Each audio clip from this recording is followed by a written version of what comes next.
Социализмын доторх хувийн аж ахуйтан. Герман улсад хөл тавьсан тэр цагаас хойш хөгжил дэвшилттэй нь алхаа нийлүүлэхийг эхэд мэрэж хэрэндэл болж бүтэж байна хэмээн бодож явсан боловч ангийн найз Хартмут Петерсэнд айлчилж очоод олон юмыг бас л ойлгоогүй байгаагаа ухаарч үлээ. Миний тэгж гайхсан юм нь найз минь эцэг их хоёр давхар хувийн байшинтай бас хувийн дэлгүүртэй байсан хэрэг юм. Тэд Балтийн тэнгисийн орчимд үнэхээр биелэгжүү сайхан аж төрж байлаа. Тэднийх доод давхартаа гэр ахуй болон өөр бусад бараа зарж, дээд давхартаа өөрсдөө суун. Ардчилсан Германд хувийн аж ахуйтай, дэлгүүр хоршоотой, амны сууцтай айл байсанд ийм юм байдаг гэж зүүдлээчгүй явсан миний хувьд гайхахаас ч өөрөөр яах вүлээ. Өнөөдөр биш, аль тэртээ 1970-аад онд болж байгаа хэрэг шүү дээ.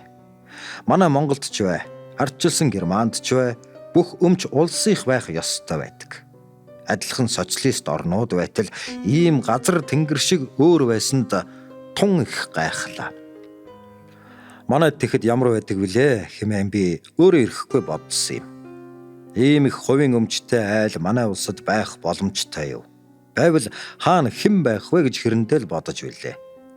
Хөдөө бол амны хэдэн малтай, унааны хэдэн морьтой, их сайнда их гэр, илүү гэртэй айл байх юм биз дээ. Аймаг сумын төв дээр бол юу шалах вэ? Банзан хашаатай, тэр хашаандаа их л ажилтай, юухан хэхнэр барьсан шавар амбаартай, нэг эсгий гэртэй байх юм биз. Арай гайгүй нь Улаанбаатарт л байж болох юм. Амьтан хүний ярихаар бол амны тэрэгтэй тоотой хэдхэн л хүн байдаг. Тэд л баянд ордог гэлцэн.